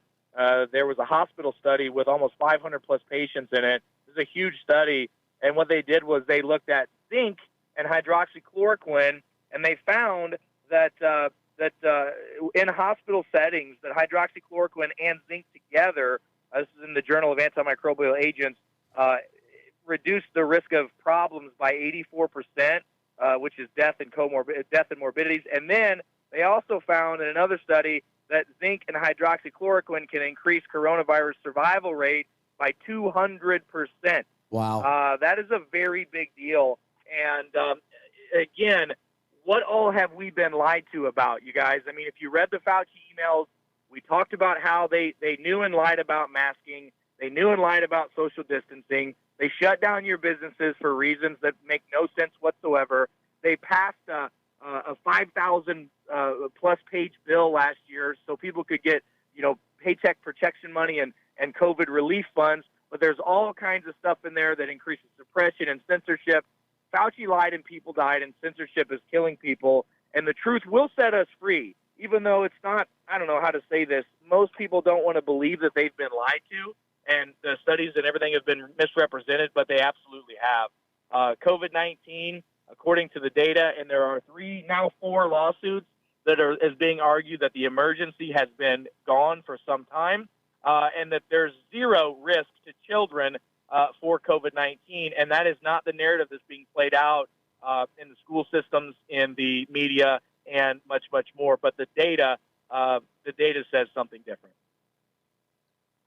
So what's our takeaway then, Doc? Because here we are. COVID is ending. Isn't it fair to say? Yeah, I would tell you absolutely. My opinion is for sure that it's over. How about this, Vic? I'll tell you this. If we went back to the way that we labeled deaths from coronaviruses or COVID-19, if we went back to the 2019 numbers, this thing would have been over a long time ago. We literally changed the way that deaths are being reported on death certificates. That's a huge red flag, number one. We have to understand that, listen, maybe, just maybe, the government is not always the place to go to get all your help. Look and see how that worked out for China. It hasn't. And other socialized countries as well. It hasn't. Well, here's the deal. We, the people, need to make up our own decisions. We, the people, need to stand up for our own rights. We, the people, need to protect ourselves and protect our own health. And we, the people, should have the ability to choose what we put in our bodies, what we do with ourselves, and not have the government tell us what we should or shouldn't do. Now, I'm all about protecting people from fraud and from lying and all this kind of stuff, which is why I'm actually a big fan. I'm a huge fan of the COVID Consumer Protection Act that was put into place in that giant omnibus bill that was signed last December of 2020 that claims that during a pandemic that you cannot use fear. You cannot use fear to motivate people to buy things. And I will tell you, the number one culprit that used fear to have people participate in something is the federal government and the vaccine manufacturers. And that's a fact. And once we realize that, and we realize that they're not in it to help us, they have their own agenda, that frees us up a lot to realize we need to take our own health responsibility in our own hands, and we need to surround ourselves with the right people so that we can make the right decisions and do the right thing. Well, That's what we need to do. It's not the government's responsibility, in my opinion. It's not an employer's responsibility to govern our health. That is a personal decision. I don't understand how anyone thinks that the government has the right to tell you that you can or cannot vaccinate, you can or cannot wear a mask. None of this makes any sense to me. And, I just heard a story this morning where there was a school dance, I guess a prom, in which they divided the kids up by vaccinated and non-vaccinated. They wrote it on their hand. So if you were not vaccinated, they wrote non-vaccinated or something like that on your hand. If you were vaccinated, that was written on your hand. And then as the kids intermingled, every so often, I think they said every 3 songs, they would stop and take a tally of where the unvaccinated kids were. It's like, what in the world have we come to? And That's then crazy. And then in California, we have Governor Newsom win for the vax, or was it vax for the win? I mean, it's like we are a joke. We are an absolute joke. What about those students? I agree 100%. What about those students at St. Louis University that, like, maybe you're coming back for your final year and now they're going to require you to be vaccinated? Yeah, based insane. off of what science? Yeah, Based right. off of what? And here's the deal. Here's the thing. Let me just say this. The federal government just said that they cannot mandate federal employees to vaccinate. There will not be a mandate. Yeah, So- we talked about this yesterday it's on real the show. simple. It's real simple. You got to sue them. That's all there is to it. Because here's the thing, and I said this last freaking spring. I said this. These people are so chicken crap. They're scared to death. They have no testicles and no leadership. So if you go ahead and sue them, what happens is they say, well, the court says that I can't mandate it, so it takes that person off the hook. So they then don't have to have, quote-unquote, responsibility one way or the other if people get vaccinated, all based off of their opinion, not off of facts. So sue the pants off of them. Once, I promise you, mark my words, write it down today. Once 1 or 2 parents actually sues a college and wins, this will be the end of it. One lawsuit win in a college will be the end of it, and all colleges will follow suit after that. Even for the employees, though, you can't tell me there isn't someone at St. Louis University and the staff that is in the medical profession of the staff teaching that every one of them believes they should be vaccinated. You know what I mean? So if they don't believe in it, so now they're going to lose their job because they don't want to get vaccinated. Things like that are actually happening. You guys, let me say this. Here's what it really is. This is discrimination. This is discrimination. And by the way, those of you that consider yourself conservatives, I mean, I would consider myself more of a conservative person, and say that you don't want government involving in your business. Yeah, you do. You do. Let me say this. If I go into a business and I'm a white person and they refuse me business because of my race, I definitely want the government to step in and say that's wrong. Or if I'm handicapped and I don't have somewhere to go to the bathroom, or if I don't have the ability to be served the same way that everybody else does, you darn right that I want the government to step in and do that. You really think that this is not discrimination, vaccinated versus non-vaccinated? This is 100% a discriminatory thing. Again, and no it's category. all going to get settled in the court. And Dr. Moody, there's no category for the majority of people who've had COVID and have immunity through active COVID infection. I mean, I still have antibodies. I was infected in November. I mean, but there's no category for me. Let me just say this. That you're right. You're so right, Tabitha. But so many people are putting so much stress on antibodies. Antibodies are the smallest portion that truly shows immunity on this. Exactly. You need to get your T cells checked because most people, 20% of the population, according to Dr. John Ioannidis and Stanford epidemiologist study that was done last year, 20% of Americans already had T-cell immune response because coronavirus is the #1 cause of respiratory illnesses in the fall. There's 7 coronaviruses. There's 4 of them that affect humans. If you've been infected before, you could have a T-cell mediated response.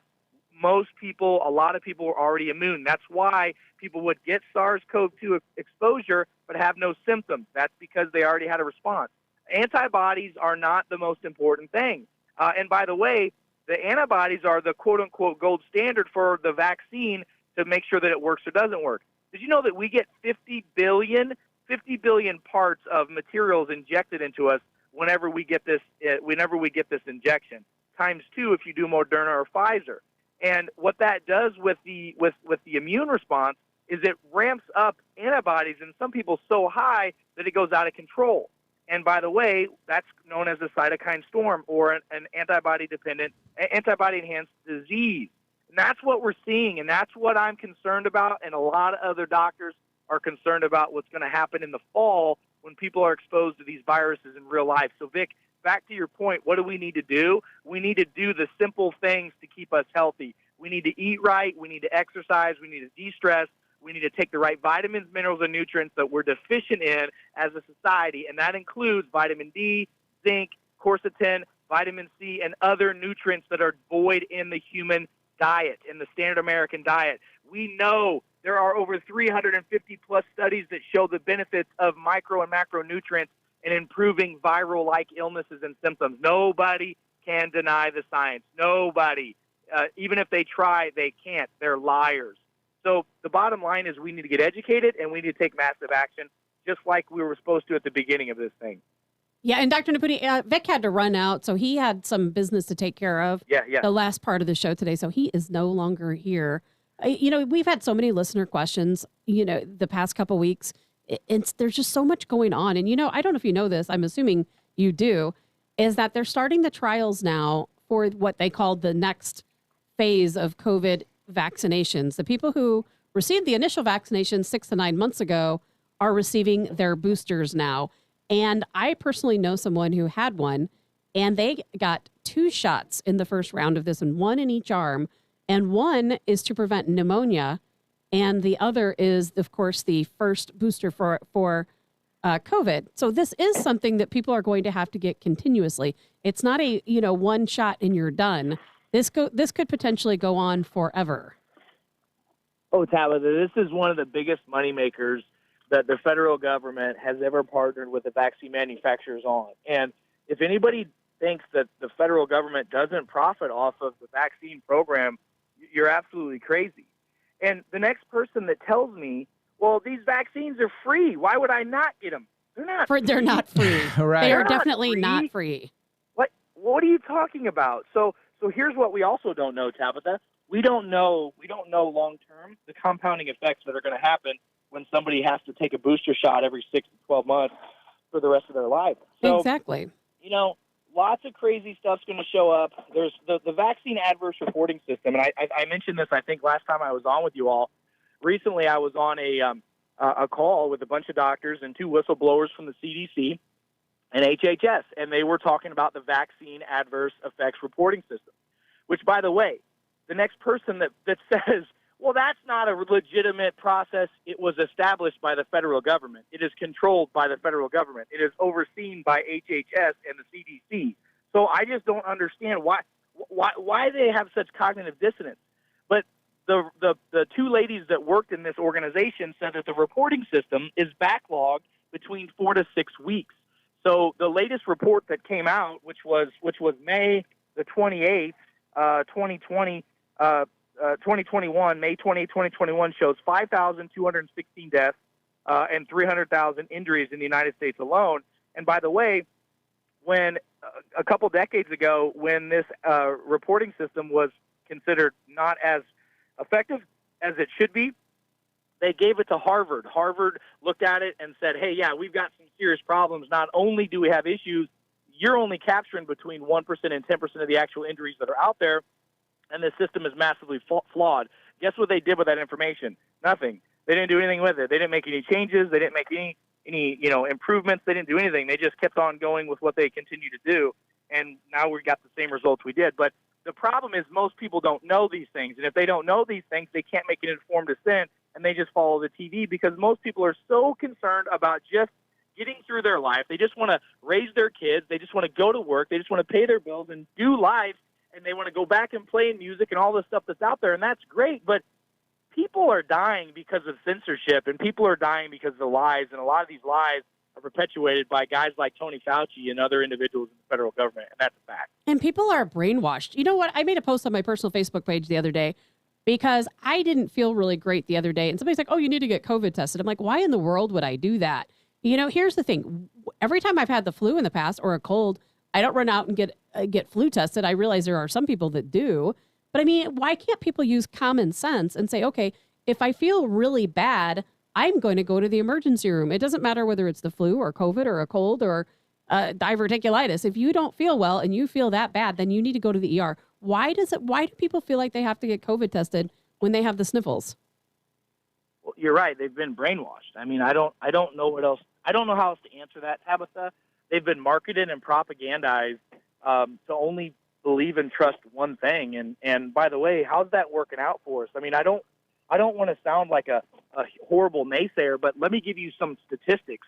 The number one leading cause of death in the United States of America is heart disease. Some 700,000 people a year die from heart disease. The number two leading cause of death in the United States is cancer. Some 500,000 people a year die from cancer to 600,000. The number three leading cause of death in the United States is iatrogenic death from medicine. People dying from properly prescribed drugs, people dying from reactions of surgeries and infections of being in the hospitals. And that's a fact. It's literally the number three leading cause of death in the planet. And I'm just thinking that it's probably not the best advice to always follow that program. Just because they have the biggest buildings, the most money for marketing, and the government is in bed with them to push them, that doesn't necessarily mean that's the best option for everybody. I agree. It's all strange to me. I keep hearing people say, well, I don't know if I still have antibodies. I had COVID. I don't know if I still have antibodies. So maybe I need to go and get antibody tested, because if I don't have antibodies, then I'm not safe to go shopping. I'm like, what in the world is wrong with you people? Well, they're uneducated because they've been propagandized, Tabitha. I mean, they're not hearing any of these conversations on television. I mean, we've asked from day one with COVID for a conversation publicly with local health administrators, and then with national. We've asked Tony Fauci and his team, let's get together and have some discussions and some debates on your science versus ours, and they wouldn't do it. And now we finally found out why, because when Fauci finally got in front of Congress and was actually interviewed by a doctor, Senator Rand Paul, he's an ophthalmologist, but he's still a doctor, and he's a smart guy, he completely ate his lunch, and we found out that Fauci was a liar, has no idea what he's talking about, and it just keeps going on and on and on. So the antibodies aren't really even that big of a deal. I mean, they're a part of the process, but it's the T cell response. And people can go online and you can get home T cell test kits. You can go to most labs and get a T cell test done. That's more important. And knowing your CD8 and CD4 level tests and knowing your zinc levels and your D levels, there's a lot of things that are so important to this.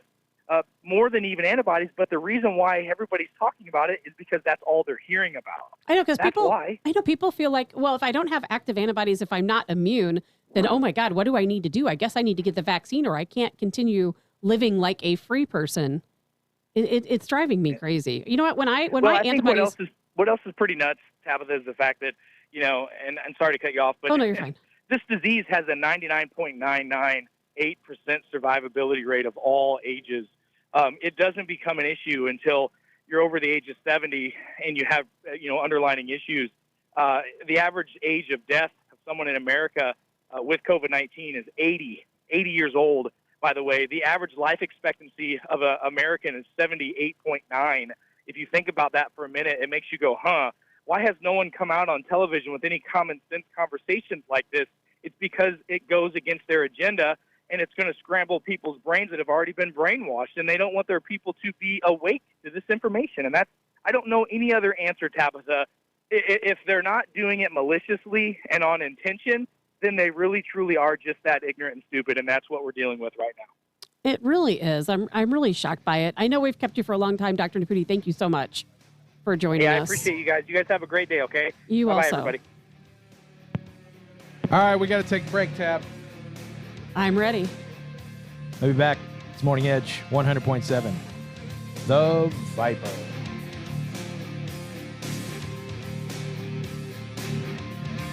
Getting the most out of summer. And with Certified Refurbished from eBay, you can enjoy 100% of summer with up to 50% savings on top brands. So tackle your to-do list and break out the playlist with like new products from the brands you love, including Bose, Works, iRobot, and more, complete with a 2-year warranty from Allstate. Time to go full-on summer with half off top brands this year. Shop Memorial Day savings at eBay today. Contractors Flooring Supply is your open to the public U.S. Corette, Casabella, Neptune, Nova, Metroflor, and Mohawk waterproof flooring specialist. 12 mil wear layers with premium pad attached at $247 per square foot. 20 mil at $297 a square foot. Nylon residential super dense carpet is just $287 per square foot installed over 8-pound lifetime Mohawk cushion. Dreamweaver Frisee carpet at 99 cents a square foot. Contractors Flooring next to New World King in Warrington. If you want the best, don't settle for the rest. Come to F&S. F&S Collision Repair provides the best customer service, quality of work, paint color match, and paintless dent repair. They do it all. No job too big or too small. Just what your car or truck ordered. F&S Collision. Call today to schedule your appointment and get that car repaired. F&S Collision Repair. Tired of lying awake, tossing and turning, just hoping for a few hours of sleep? Get the sleep you crave with the one-of-a-kind Tempur-Pedic. Only Tempur-Pedic uses proprietary Tempur material that continuously adapts and responds to your body to relieve pressure, so you get deep, uninterrupted sleep all night, every night. The Tempur-Pedic Summer of Sleep is going on now. Take advantage of our best offer of the year and experience your best sleep of the summer. All Tempur-Pedic mattresses are on sale with select savings up to $500. Learn more at TempurPedic.com. It's like I blinked and suddenly all my business shifted to e-commerce. Now my business hours are whenever my customers need me. My customers want everything now and faster than ever. It's a whole different world. Your business is changing. The United States Postal Service is changing with it. We're bringing you fast, reliable shipping nationwide, and we're bringing it right when your customers need it. Let's discover new routes. Visit USPS.com/new routes. The United States Postal Service. Priority, you. Whether you're a pro on the job site or managing properties, clean and safe is your #1 priority, and Lowe's has the pro-grade cleaning supplies you need. We go beyond the basics, bringing you commercial cleaning from top brands like Clorox, Zep, and Rubbermaid, and in larger sizes so you can take on any cleaning job knowing you have the quantity you need. Shop Lowe'sForPros.com and have your items delivered or pick up in store. Lowe's, the new home for pros. U.S. only. Hi, this is Tabitha with a quick message about Rincon Technical College. Fall registration is open at Rincon Technical College. It's a very simple process. You can apply online. You can submit your documentation online. If you want to meet with a counselor to discuss options, you can schedule an in-person or virtual appointment. Fall semester begins on August 23rd. Tuition and financial aid options are available. I just want to remind everyone that you can begin your career in only 9 months to 2 years. You can take a look at the Rincon website to get a good idea of which companies might hire Rincon students. And don't wait. Get started today by checking out rincon.edu. Today, I'm taking it to the streets to give people the good news. Oh, excuse me. Hello. I'm Flo from Progressive. And did you know... No, I'm just waiting for the bus. So then you have time to hear about how with Home Quote Explorer, you can check if you're paying too much for home insurance. Yeah, if I was interested in talking to you, which I'm not. Okay, I'll do the talking and you just check if you can be saving, which is going to be pretty hard to do if you put on your headphones. Okay. See if you're paying too much for home insurance with Home Quote Explorer. Progressive Casualty Insurance Company and affiliates. Comparison rates not available in all states or situations. Weber Chevrolet has been in business since 1902. No other car dealer in St. Louis of any brand can say that. Nobody sells more Chevrolet, period. Weber Chevrolet is one dealer with 3 roofs. In Missouri at Olive and 270, and in Illinois Metro East, Columbia, and Granite City. All easy to get to, just follow the 270 loop. Also, all online accessible at WeberChevrolet.com. Right now, Weber Chevrolet is open but very thorough in their cleaning, disinfecting, and social distancing rules. And don't forget, Weber Chevrolet service departments are award-winning and second to none. In fact, other dealers send their problems to Weber Chevy to fix. Now during this crisis, Weber Chevrolet has teamed up with Detroit to come up with awesome deals to help people save money and manage their budget. Discounts, incentives, and the ability to not make your payment for up to 4 months. Weber Chevrolet since 1902, WeberChevrolet.com. Here comes more of the Edge Morning Show.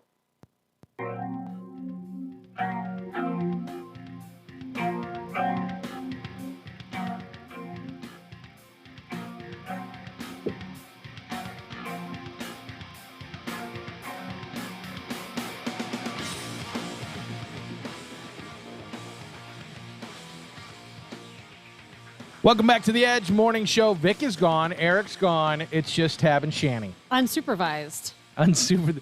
Mom and Dad are away. Let's have a party. I know, and it's really funny because the camera doesn't move. It's either me or the flag. when there's no one here. I think it's got to be on you. Vic's like, why is the camera always on me? And I'm like, well, I'm back behind the controls, and you're the only person here. Well, they made Dr. Naputi stay on extra long just so they didn't give us very much time to play. We only had a minute, but it was a good show. Otherwise, we'd be talking about the aliens. What do you have plans for this weekend? Anything? I am traveling out to Ironton, Missouri this weekend.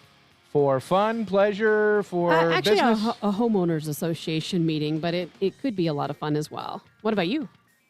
I think we are going to just sit around, relax, do a few things around the house, and it's supposed to be 1 billion degrees, so we may get in the pool. Good. I'm excited for you. I want to get in the pool. Well, you have a big, nice pool. I have pool. But not to myself. I have pool envy from Tabitha. All right. We'll see you on Monday morning. Chris won't be here again. Oh, no. I'll be here with you guys, but Eric will be back. Vic will be back. I'm sure both will have some great stories from their weekend adventures as well. I think so. I'm excited. I am so happy it's Friday. You have no idea. Well, everybody have a great day. We'll see you again Monday morning on 100.7 The Viper. It's The Edge.